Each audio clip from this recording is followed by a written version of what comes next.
broadcast. You can find us on Roku TV, Amazon Fire TV, Facebook, and of course YouTube. Get all your NFL news here first.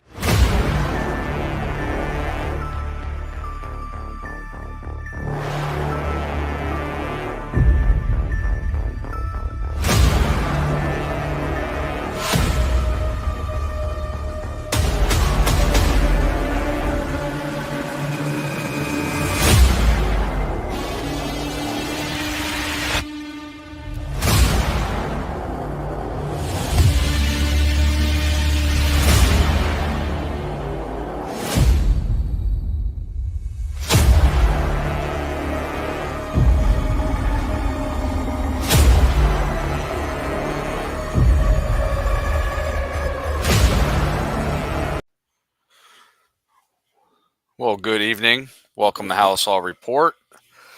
I'm your host today, Woody Bear Down. Also have Bear Down Mike with me. How are you? I'm good.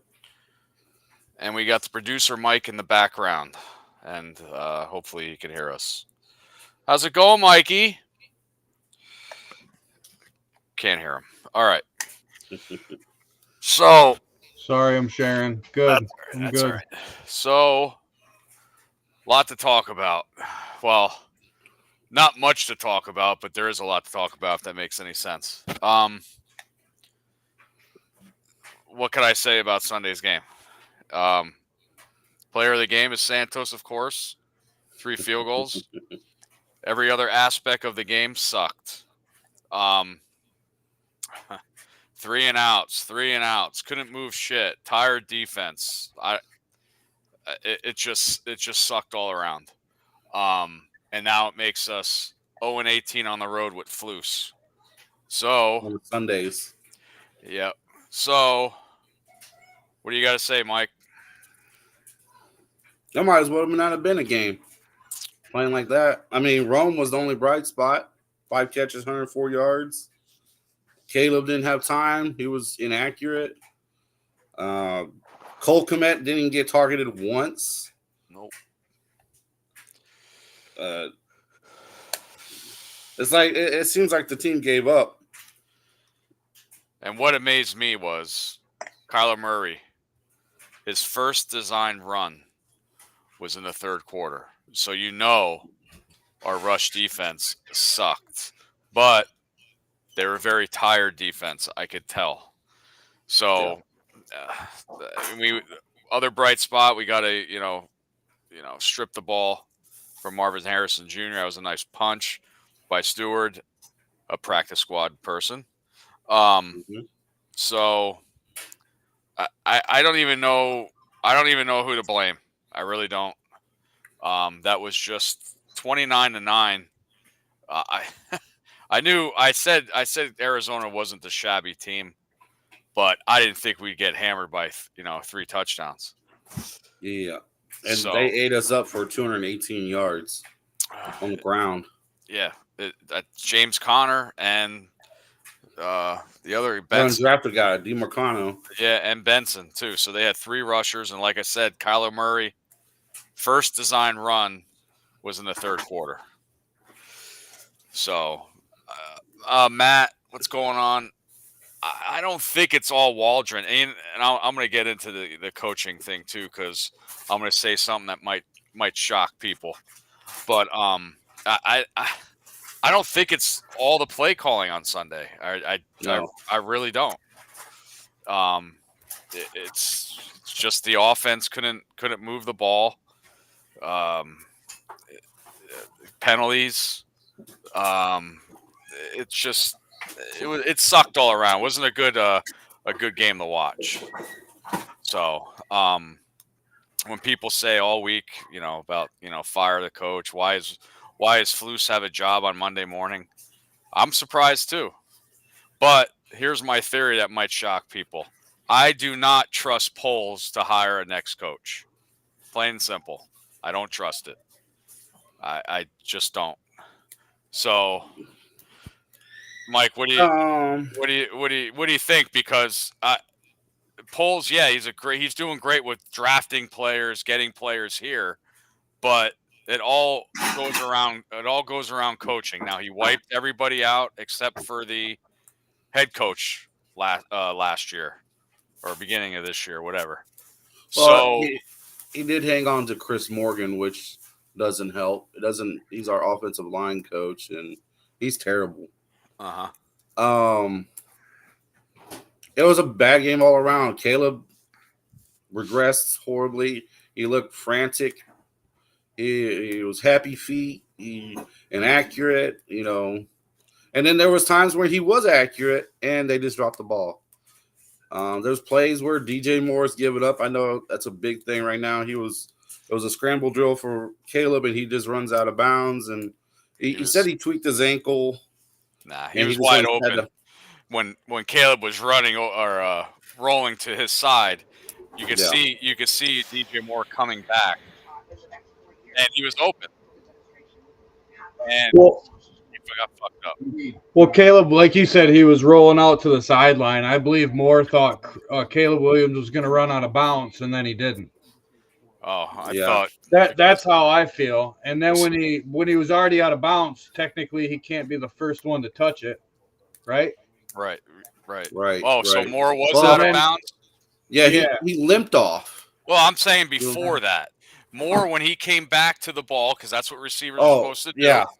And when Caleb was rolling left, if you see if you watch the replay, you could see Moore when he was coming back was wide open.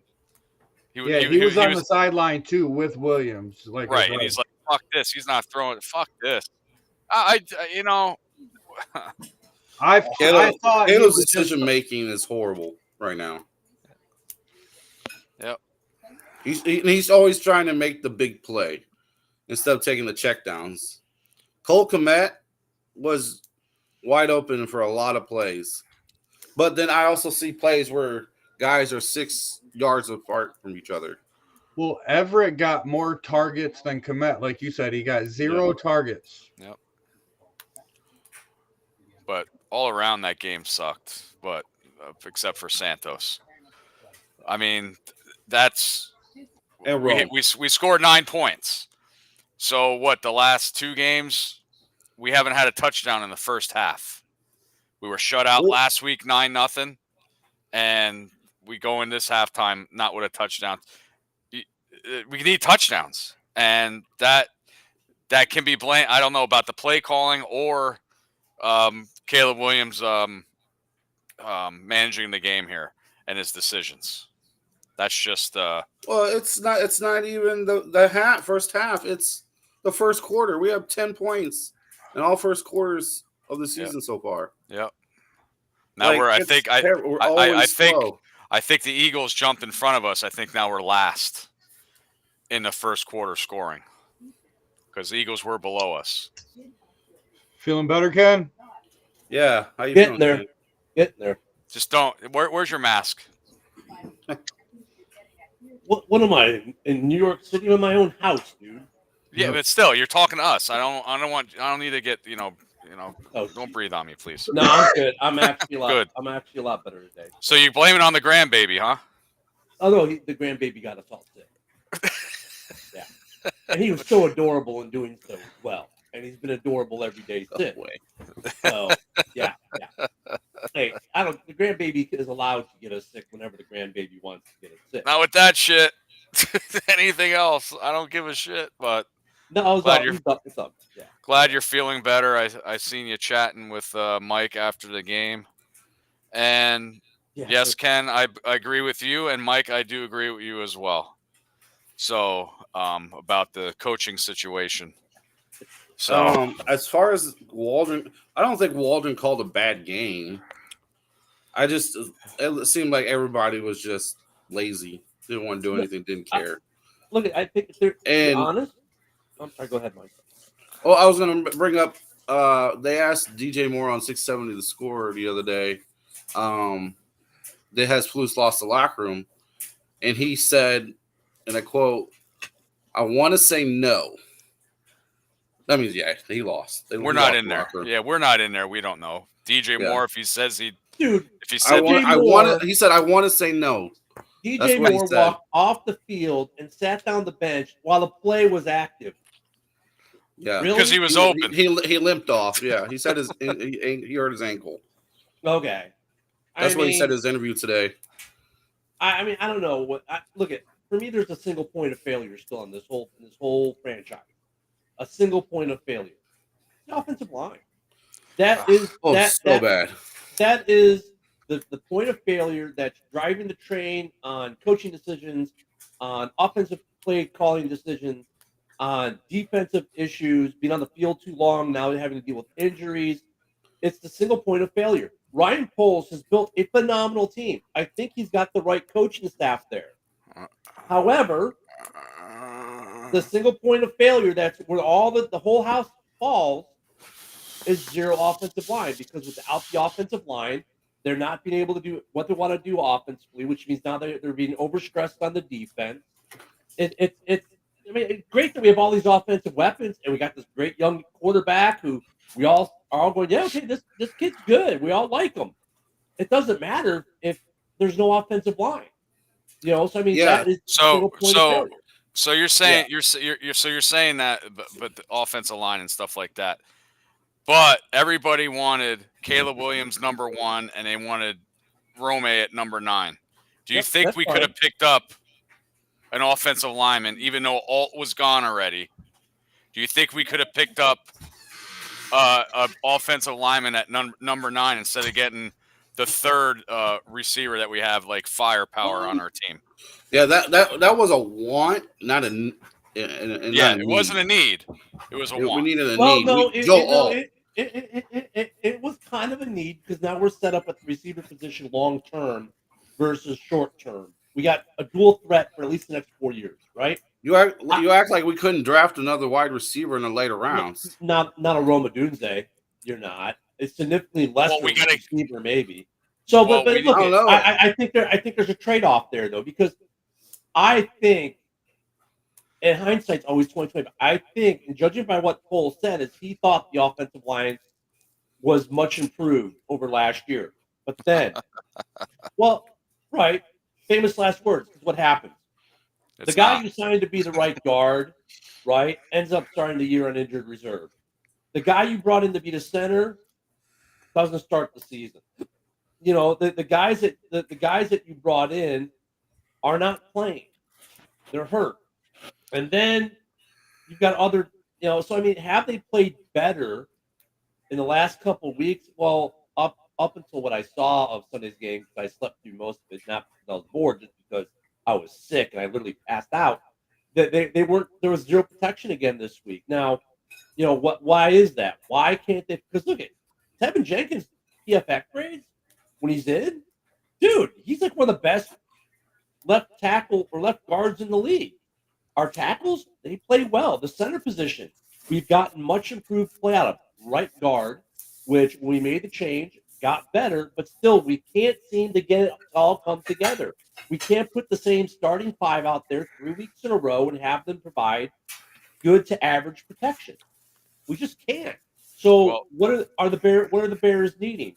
1 to 2 offensive linemen. Well, how are we going to solve that? Free agency in the draft is what the answer is going to have to be at this point. We did nothing. Well, I've been hearing that the last 4 years. I got this. I agree with you with the O-line because we saw Caleb pointing at Buda Baker for the blitz. Yep, and he called it out. And when he says, "Hi, I'm getting ready to throw," nobody's gonna cover him. Hey, dude, how you doing? You're in my face now because nobody blocked you, and I called it out. I agree with the O-line, but you're really gonna stand behind a coach who's 0-18 on a Sundays on the road. On the road. I mean, on away games, 0-18. You're really behind that guy. I am, but not for the reason you think I am. Right? I am going to say I'm going to defense. No, that's not. That's the reason you thought I would, because that's what I've said a lot of in the past is the defense, and there's some truth to that. But no, the other reason is break the cycle.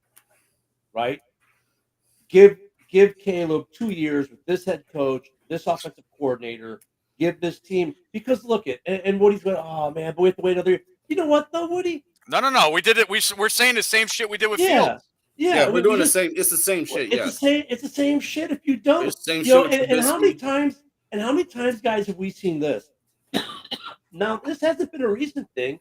Mike, might not remember this happening as much because I don't want to play because of your age, but because of your age, Woody and I are older. We remember watching back in the 80s and 90s where they would give a head coach 4 or 5 years to see if they could get it figured out. Not this 1 to 2 year crap. But Right? times have changed. We're not. Well, in yeah, the 80s. defense doesn't win championships anymore. Right. That's what we were known for in the 80s and 90s. But how many times, though, Woody, did we see where a head coach the first 2 or 3 years would be absolute dog shit, and then coming into year 4 and 5, they're playoff, Super Bowl, create a dynasty? But with our offense, should we be shit right now? Nope. Yes and no. And no, we're not supposed to be. And the answer to Chris with Barry Sanders, yes, he is a special kind of player. He was the only special kind of player that can do that with offensive line. Look at Emmitt Smith, had the best offensive line. He's ahead in the rushing title. So anyway, And Ken, who are the best offenses in this team in the NFL right now? Who has the best offenses? oh, Kansas City, Kansas City. No, Kansas City is not. Baltimore. Actually, They're winning. They're fucking what? they're winning, 7-0? but they're winning because of their defense more than their offense. Guess what? They're putting up points. We can't put up points. I'd have to look at it, but Baltimore. Kansas City is Baltimore putting up points. The Rams actually offense has been playing really well. Well, Houston was putting up points, but they lost. Houston Okay. was. Collins The majority of the offenses, the high scoring offenses, are all what kind of head coaches? Offensive minded head coaches. Yeah, I'm still not buying that thing because you know what? Oh, we have an offensive minded coach, and then usually our defense is for shit. So, I mean, well, we got to trust our defensive coordinator then. Right, but that's what I'm saying. It's like you can find those a dime a well, dozen. but the inverse is true now. You got to trust your offensive coordinator. I think we've got a good offensive coordinator. The head coach doesn't make a difference. Why? Shane Waldron is calling the plays, which is no different than if he was the head coach calling the plays. The only difference is the job title, right? I don't care what if the head coach is offensive or defensive coach minded. Because look, if Waldron was good, do you think he's actually going to get poached? Is our DC calling the defense right now? No. Is our DC designing the defense right now? Is our DC okay then? So all right. So it doesn't matter. So if Flus wasn't doing good with our defense last year, do you think he'd still be calling plays this year on defense or trusting our defensive coordinator? That Poles brought up. Wait, ask the question again. If Flus didn't get our defense the way it was at the end of the year last year, one of the best, he would have been gone. Whatever. He would have been gone. Exactly. So you would have to trust the defensive coordinator anyway. So, but that's what I'm saying. Like this whole notion that we have to have an offensive-minded head coach is bullshit. Just like you have to have a defensive-minded head coach. No, it's bullshit. You just got to have a good either defensive or offensive head coach, and then the coordinator. That's the inverse. That's good. So if you have a good offensive coach, you need to have a good defensive coordinator. If you have a defensive-minded head coach, you got to have a good offensive coordinator. The Bears' problem has been this whole year one thing: the offensive line. Jeremy. And called it. I play Madden. And Swift. And it's funny because DeAndre Swift is starting to do things in spite of the O line. I'm happy to see he's averaging over 4 yards a clip. With our shitty I think it's O-line. 3.2. I think it's 3.2 actually. They said it earlier. Listen, Ken, he Ken, has been playing good. I did say this before. I want to see Ken's reaction because I'm a very emotional person, and if he gets upset with me, I might cry and get off. And we know, and you said before, Poles is doing a great job drafting these players, bringing players in. Fine. Mm-hmm. The coaching staff, okay. I do not trust Poles getting another coach for us, head coach. You can eat your broccoli all you want. It's steak. It's steak. I'm feeling better, dude. Here's the thing. I hope so. Yeah. A-Dub, thank you. Lions, Ravens, Commanders, Bills. I mean, those are top running. I don't know, Woody. I mean, this is his first head coach, and like it's hard because we went with the first-time head coach and a first-time GM, right? So I don't know. I mean, look, I don't think Luss is necessarily a bad coach. I think that right now, one thing is definitely driving the train, and we have a single point of failure in the offensive line, and that's hurting a lot of it. I mean, but he's a good. If you have a good offensive coordinator, I don't care if you're. Then you know, okay. If you have an offensive minded head coach, you're not. Then that is you're basically having a good offensive coordinator. So now go find a defensive coordinator. Hope your defense doesn't suck. It's going to always be protect for tack. There's always going to be ebb and flow in the league with that. If you have a good offensive coordinator and you're a defensive minded coach, you can have success. Look at New England. Well, we can't compare to how we were in 06. Now, who are the coordinators under Lovie Smith? Even though back then defense wins championships, and all our offense had to be was good back Our then. best offense under Lovie was ranked 15th in the league. That was the Super Bowl year, and that was the year where the offense had to go to Arizona and didn't score a single. That's they are who we thought they were, Gabe. And that Mike offense, Brown. that offense could not score to save its life. But they still made it to the Super Bowl On the defense alone. Yeah, that's what I mean. But you could have an offensive-minded coach in there as well to help this offense be good, because we know our defense right now is good, but they're tired. That's why our rush defense in that second half, they just blew us out of the water. I would like to see us. I mean, I would have liked to see us do something at the trade deadline as far as an acquisition. I mean, get rid of Khalil Herbert. We've talked about it all. Yeah, we kind of saw that. And we all said, yeah, if it's going to happen, it's coming at the deadline because they're not using him, and it did. I mean, for a seventh round, you definitely had me convinced. You definitely had me convinced they were going to keep him just in case of an injury. Right, because that made sense. I was like, that makes sense. But if let's say instead of 4-4 right now, let's say we won the last two games and we're 6-2, right? I think that you might make a different argument about where we're sitting, even though we're still in the playoff picture. Well, it still seemed like Khalil was still frustrated. Yeah, I mean, so I wish we would have gone after. I don't know, maybe there just wasn't a right guard or a deal. Because you got to remember one thing: like we can always say as fans, like, why didn't you go after player X? Because the deal might not have been right for the team. Like, sure, player X is good, and sure, it'd be nice to have him, but the deal that was being asked, maybe between the trade compensation and or the contract that needed to go with it or comes with it, wasn't good for the team now. So obviously we have some questions that are going to be answered. You know, we've got $18 million coming off the books for Keenan Allen. You know, I mean, we know he's gone. Well, he might not. He might stay if the money's right, and if they want him and the money's right.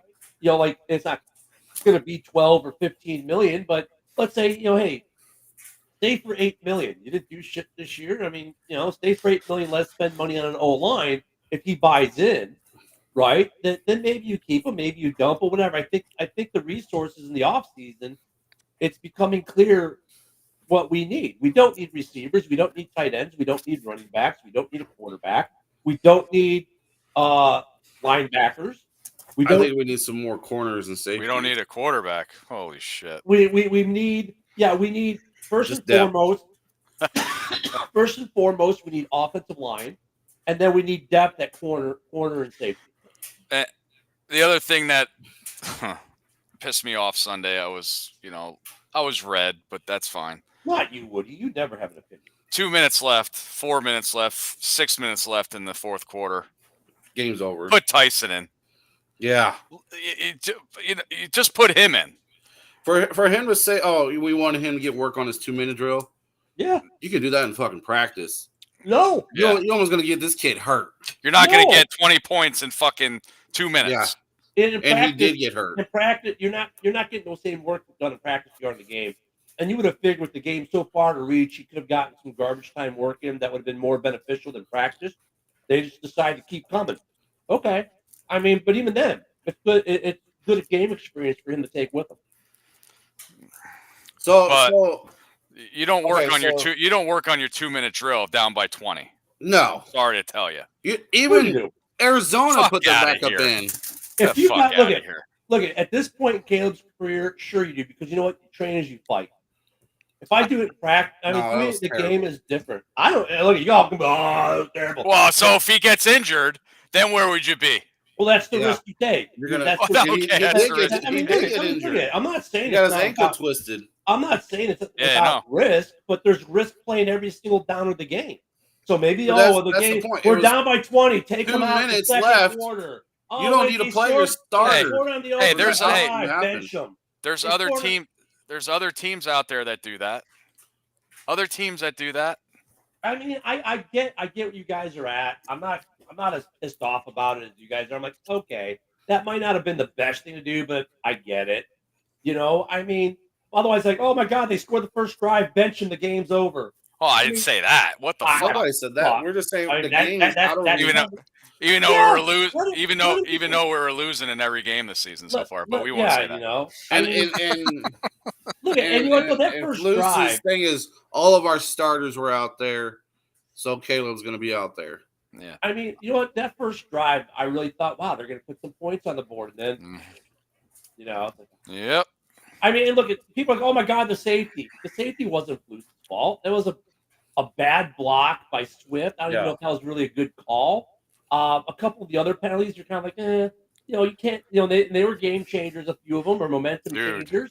That Not fucking necessarily- leverage. What? Yeah, that one was Dude, kind of That like, was Dude, that come was on, dude. stupid. You can't do but you that. know Just what though? because you They have- what? So what in the rule book? What does that say that the guy over the center can't Because- jump and put his No. hand on back of his pads? Exactly. You can't put your hand on the defender. And look, was it? Yeah, Did he really you get can't leverage? push yourself Yeah. off the Yeah, defender. here's the thing. I mean, in that play and a couple other I've seen throughout the league this year, they called it a lot. In a couple cases, you can say, yeah, he pushed off. It was obvious.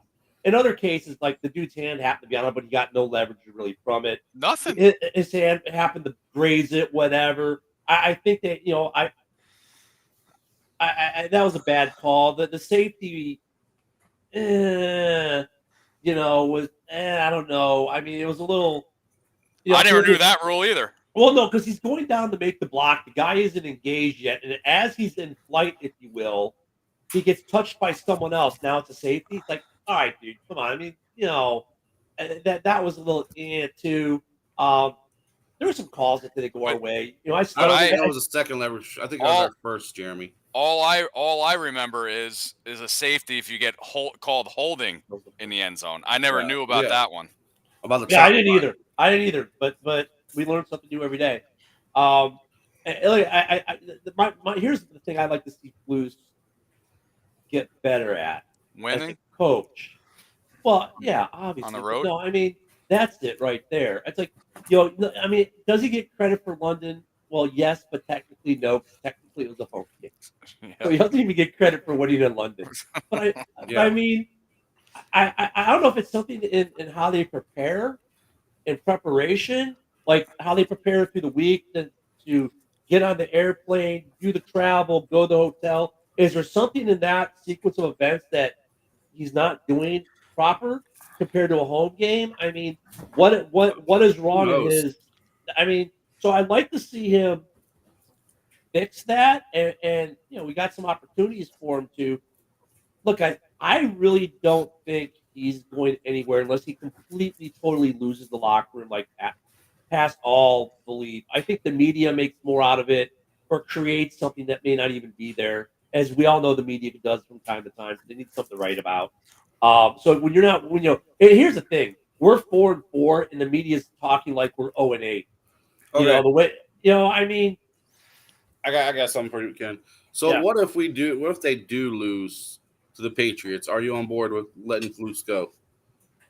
no. No. You know why? Why? Because the season's not over. Period. Okay. Dude, this is Chicago. Right. We don't fire them in the middle of the season. Well, we've never done it. I don't think we now. That's right. That's right. Right. You said, and we were talking. You guys were talking about polls. You want to change the cycle, right? And he wants to change the cycle. So I mean, Changing the cycle is fine. Your head coach who sucks in mid-season. That's changing the cycle.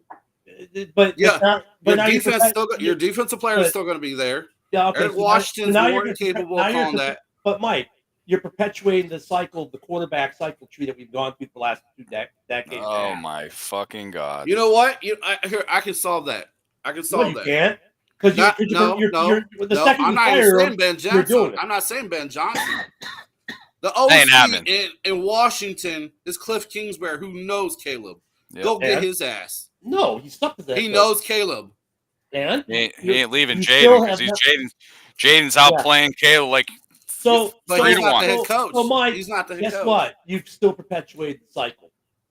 But that's the head coach he's had before. Ken, you should have went out for fucking president. I like the still theories, perpetuated the cycle. I mean, look at Luce isn't going anywhere between now and the end. You want to keep a lame duck coach who doesn't win, who does not take accountability. Yeah, I will give him this.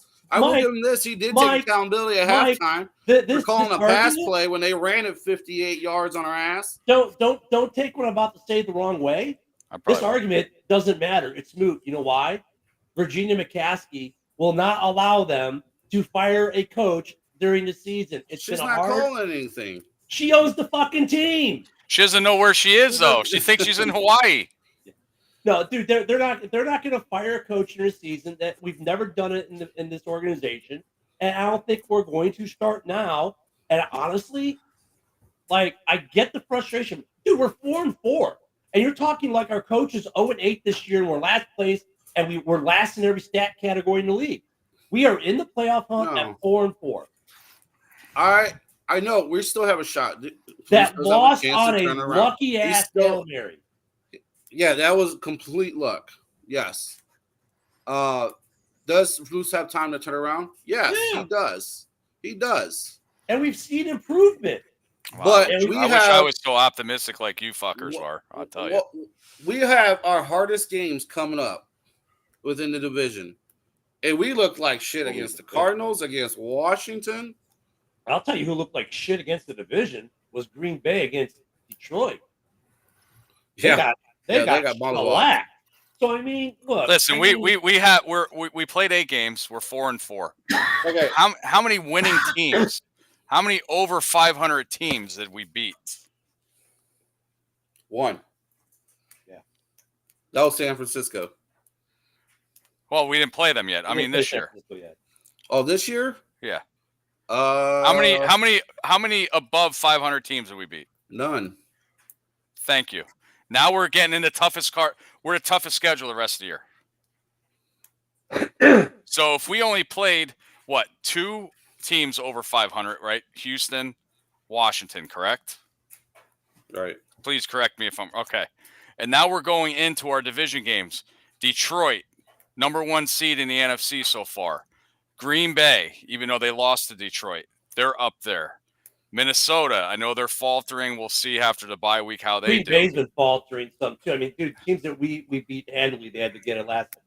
They had to win with the last second field goal. But do you think how the Bears are playing now that we can go right to Green Bay and beat them? Detroit beat them. Green Bay, their defense, which just got worse at the trade deadline. Right. They traded Preston Smith. They got rid of Preston Smith. Yes, because our offensive line probably matches up better and might actually be able to provide halfway decent protection for Caleb in that game. Against Minnesota, he's going to be running for his life. Against now this new Detroit defense, because they go out and pick up Zadarius Smith, it's going to be a fun game. So I mean, offensively with the O-line, no. Defensively, if Gordon and Brisker and those guys come and we get some injuries back, Montez Sweat is back healthy, we defensively will hang with all of them. It's offensively and that offensive line against their defenses where we falter. And I don't know how you fix that right now. I don't know how you can charge Eberflus or even Waldron to fix that issue right now. You could say, well, you can go raid practice squad. These guys are on practice squads for a reason. They're not good enough to be on 53-man rosters. Now, if you find one that's better than someone you've got currently on the 53-man roster, and you can find a move like that, great. But that guy's probably not a starter. He's probably more of a rotational guy, right? So I mean, Yeah. you're Well, kind of stuck. are you guys shocked that Poles didn't do anything to boost this offensive line before the I trade was deadline? just happy that he kept the defense the same, like I wanted. But Yeah. there wasn't that many moves this free agency. Not many. I don't think there's any offensive linemen that were traded No. or picked up. Um, So, am I surprised? No, not really. and you know what? I'm not surprised either because there's so many teams that need offensive lines right now. I mean, Yeah. I can't No. remember a year where there were this many teams that need an offensive line. And I like that the Bears have a first and 2 seconds right now. They could spend all on offensive linemen if they want in the draft. And Right? I think Poles is going to make all these decisions in the Well, offseason. I was in the draft. even though Herbert Spend wasn't his playing, trades, or he's going to trade his picks because e- this draft is very O-line heavy. even though Herbert wasn't playing, I was surprised they only got a 7th round pick for him. Yeah. Maybe a 6th or Probably the best thing he got. But speaking of what Ken was saying, the injuries, I got the first Yeah. Wednesday injury update. Okay, the whole team's on it, but I'm just gonna bear with me. Even the water boys on it. Karan, Andrew Billings, Brisker, Braskin Jones, Jalen Jones, and Darnell Wright did not practice. Yep. Okay, today, Kyler Gordon, Sewell, Terrell Smith, Montez Sweat, Darrell Taylor, Ryan Bates. Oh, I'm sorry. We'll stop at Taylor. They all left practice today. Is And Bates, What? go ahead with Bates. Ryan Bates and Tevin Jenkins, they full practice today. See, so like That's not that much because Jenkins goes down every game. But Bates has Bates even really played anything significant No, yet? he hasn't played. He hasn't. No. So he just started his 21-day window. What the other day? So, see, I think if Bates, with the whole coaching conversation, I think that's another piece too that we need to consider. Injuries impact, right? And look at what he just read off. The fact that the defense has been as good as it has without 3 or 4 studs at any moment. Oh, we definitely were missing Montez against the Cardinals. But Brisker and Gordon we were missing in DC. Yeah. So I mean, but the fact that game, and look, for all intents and purposes, we won the game in DC. It took a lucky Hail Mary for them to win it. I mean, so in a way, you look at that game. Yeah, look at that game a little differently. Yes, the Hail Mary happened. Yes, we all lost our minds in person and on TV from all fan bases. It was a lucky finish, a redonkulous finish, but the Bears were in position to win that game. And you know what I'm saying? I mean, it says a lot. I mean, so Eberflus has actually done pretty decent with a depleted roster and a non-effective offensive line. Okay. And Waldron has grown. If you look at the first couple games versus the last couple games, he's grown. Well, Ken, on your note with the Washington game, to be honest, I think negatively all the time. But anyway, most Chicago fans do. I'm realist. We shouldn't even been in that game the way Washington was rolling all over us. The defense bend and didn't break. I mean, what they did what you want a defense that's complete to do, right? Let them get to a point, stop them. They didn't score a touchdown the entire game, except for Hail Mary. And we lost. That's sad. Yeah, and Caleb deadly. Well, Waldron had that one play call hanging it off to Kramer. Right, which if it works, we're like, oh yeah, that's awesome. But that fumble was on Caleb. And the thing with that play, and Mike and I talked about it too. It was like, look, with that play, if it worked, no one ever talked about it. Whatever. They obviously did it, worked through it in practice. Everything seemed fine. If they weren't comfortable with it, they would have tried to run it. Execution in game got flubbed, fine. But Caleb took us down to the red zone not once but twice in the fourth quarter, and then it did give us a 3-point lead. I mean, there's a lot of positives going with that team. Now look at the Hail Mary, completely took every piece of momentum we had and they obviously didn't recover from it last week, right? It deflated this team, demoralized this team, and that's hard on a coaching staff. So when they were asking like DJ, really, well, did Bruce lose the locker room? That was the wrong question to even ask.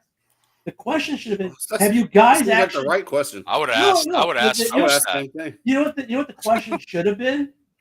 Have you guys recovered from that heartbreaking loss in DC yet? I would ask was Flus. the question. I would ask and Flus. you know what? I know the answer is gonna be like, you can play one game at a time. You lost, you move on. And we all know that's bullshit. That's probably the response you're that's gonna the get. Response you're gonna get. That's bullshit. As far as the Washington game, giving it to Kramer, situational football. You got two great running backs, hand it to the ball to them. The only time you do that kind of crap is if you're up a lot.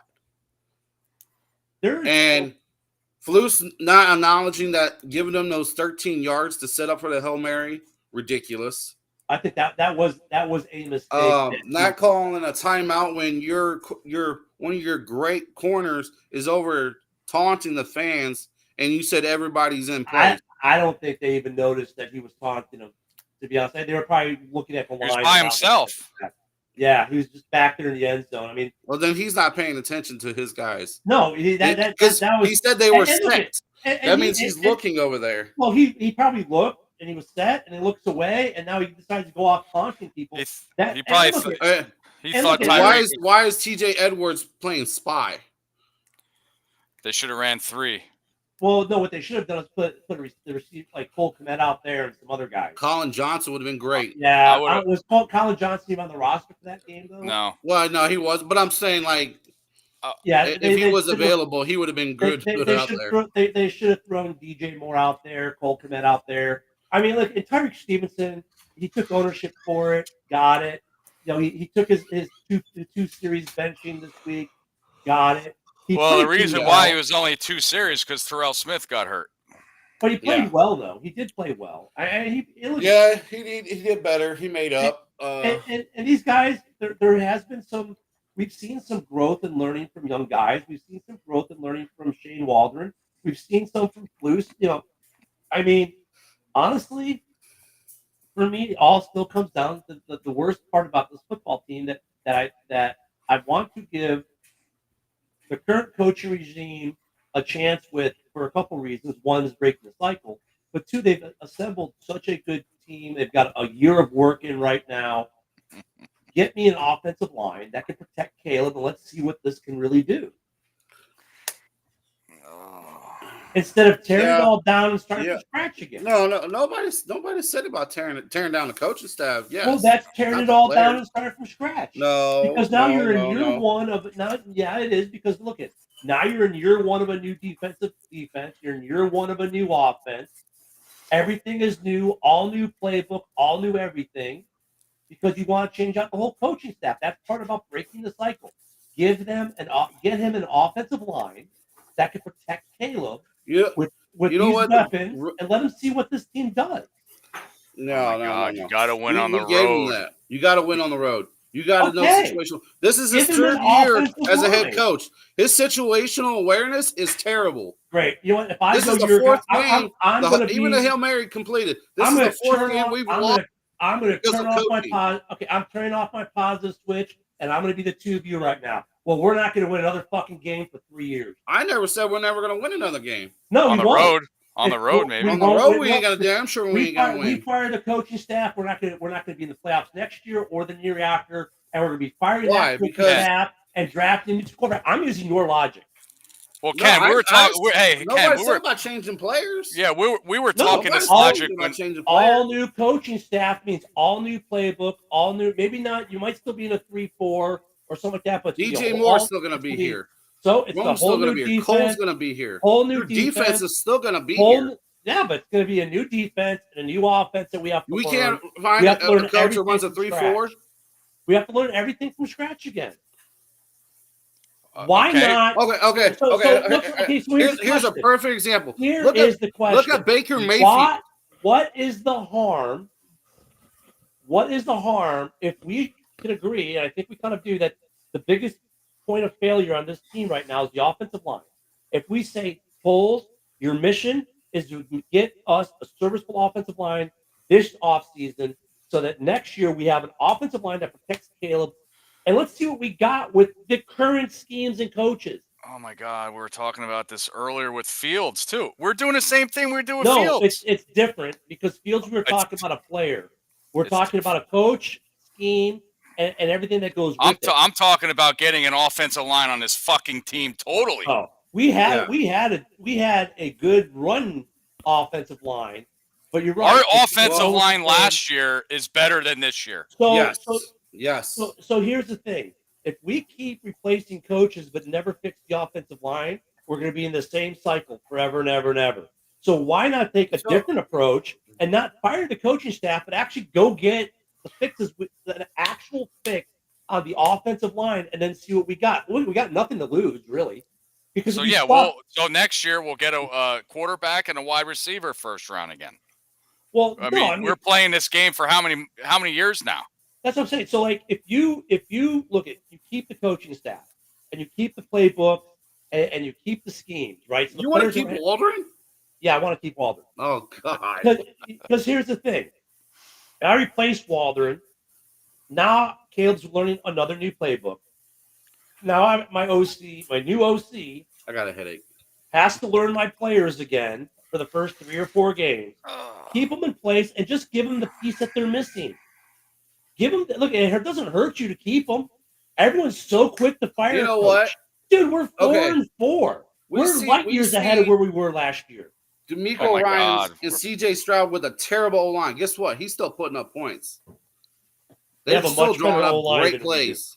They have a much better O-line than we do. And how many balls have we seen? And we also got much better weapons than he does. Yeah.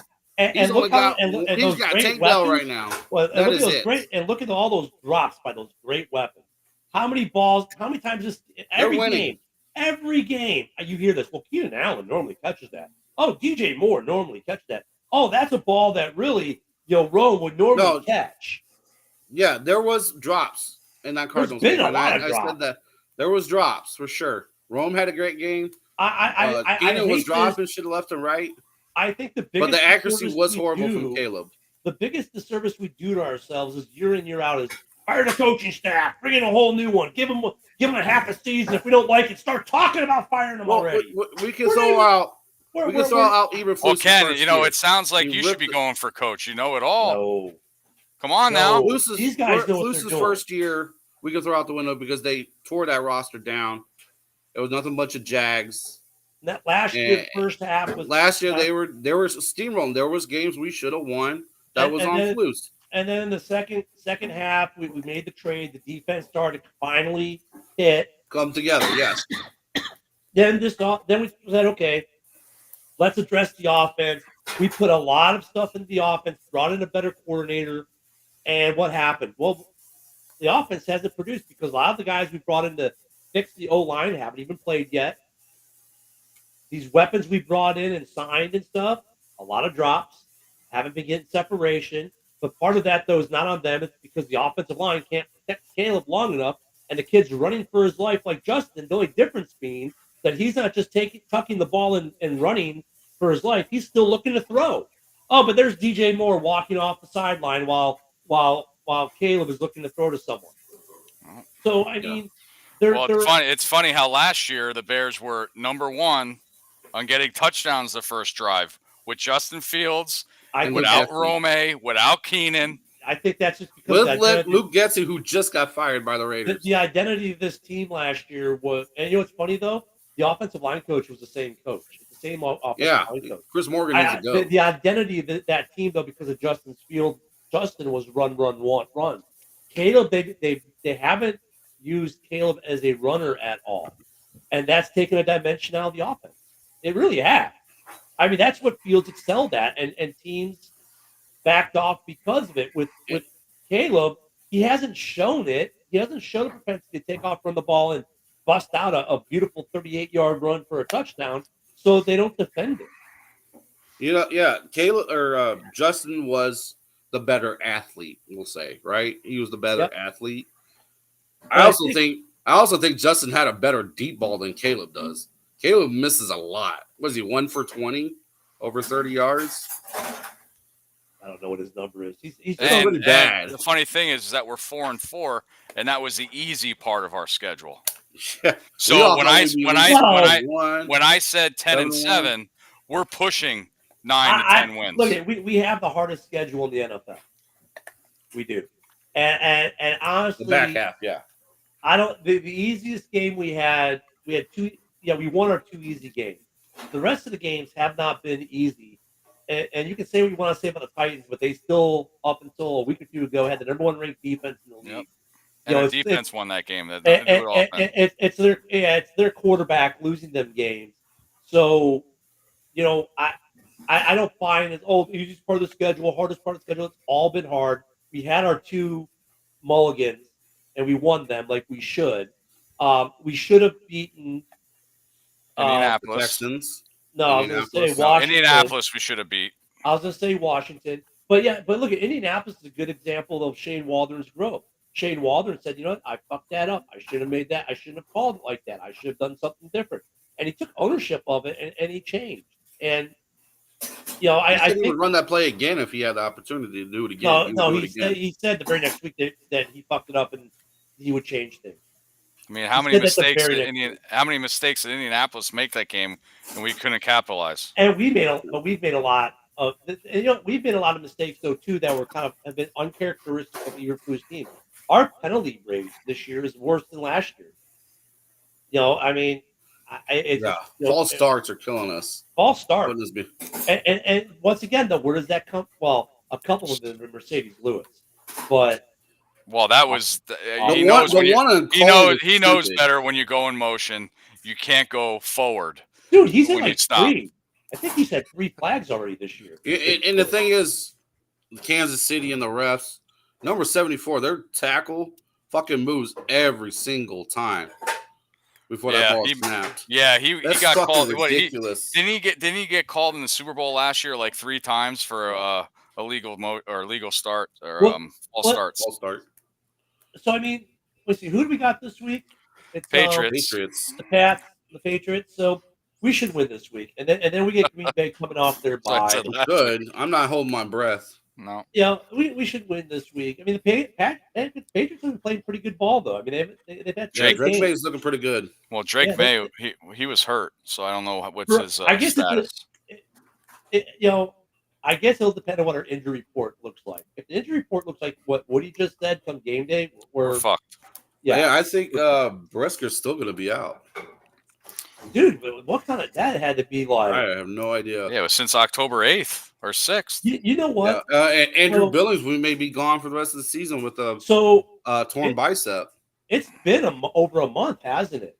Yeah, you know, October 6th. On the morning show, we had Gabe Valdernet on. She just lost in the congressional race here against Mike Congressman, and she does head trauma in sports medicine. And we had her on, and I need to reach out to her. I know she's free. She's not running an election anymore. I'll reach out to her and see if maybe she wants to come on the morning show and talk about it, or maybe Sunday morning show for us before the game if he's still out, because that's not a normal concussion. Dude, Tua wasn't even out that long. So like there's got to be something more than just it's not a run-of-the-mill Tua was out 4 games. Yeah, but he was actually put on IR. They've been playing this testing him week to week, and he's still not passing the test. He's not passing the protocol. Otherwise, he'd be practicing. I want Mike's opinion because I haven't talked to him about the coaching position. He's on the roof. Are you busy, Mike? He might be on the roof. Yeah, he's on the roof. But I mean, guys, I look at it this way. I mean, we're 4-4. We're still on track to win 5 to 10 or 9 to 10 games. Depends on injuries. Injuries are always the wild card in all of this. I think we're going to lose Thanksgiving against Detroit. Oh, I already picked that. Yeah, Woody already picked that. Right now, I already picked that. If the O line doesn't, if we don't get healthy and the O line doesn't start playing better, yeah. But my thing is this: I am willing to retain this coaching staff as is, and put all the resources we can in to fix the O line and see what it does, versus continuing the cycle of having a rookie quarterback and then either swapping out an OC or, because remember, Justin Field had what, 3 OCs? That didn't work. I think he had like 4, honestly. Yeah, that's what I'm saying. So I'm like, Bill Lazor, Nagy. yeah, let him have 2 years of the same coaching staff, right? Like, let's go. What's like? Look, at times have changed, great, but sometimes going back to the day is what fixes.